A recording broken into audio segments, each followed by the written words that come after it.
This is an example of typing on a PC using Google Voice Typing.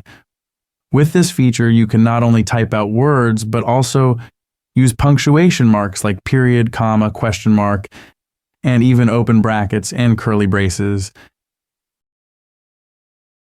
And that's not all. You can also start a new line by simply saying new line. The fun part, this feature also works with your personal dictionary. For example, if I type password, you'll see my password pop up on the PC screen. Or if I type an address, the whole thing will show up. Easy peasy, right? And here's something really cool. You can even use voice typing to send copied text using the text area feature. So if you've copied something from a website, email, or anywhere else, you can simply paste it here. And that's not all. This handy feature can be used not only for word processors like WPS Office, but also for other software too. Now let's switch to a terminal application or something similar to the command prompt on a PC. Type CD downloads to change directories, easy as pie. Before we start, here's some info. I'm using the Redmi Note 13 with Android OS 14. It has the Google keyboard. In my opinion, it's great for dictation, making typing a lot easier. To start, make sure your PC has Bluetooth. If it doesn't, no worries, you can get a Bluetooth dongle for your PC for around $2 to $3. These are super cheap and easy to use. Next up, we're going to install Bluetooth keyboard and mouse from the Play Store.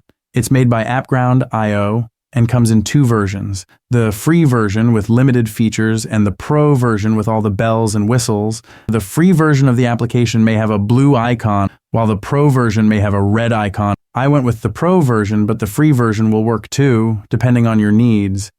While the installation is running, let's turn on Bluetooth on your phone and on your computer. On my PC, the Bluetooth is spelled JOIs.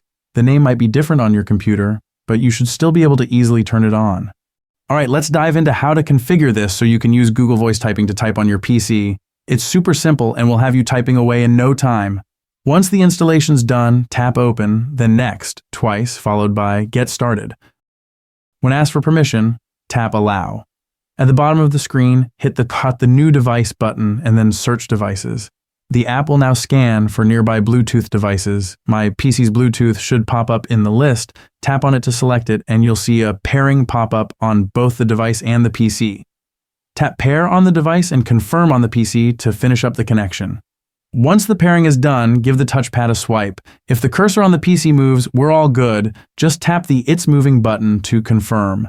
To bring up the keyboard, simply tap the keyboard icon at the top of the screen. If you've got any questions or comments, feel free to drop them below. And don't forget to give this video a thumbs up if you liked it, and hit that subscribe button for more content. Until next time, stay curious, y'all.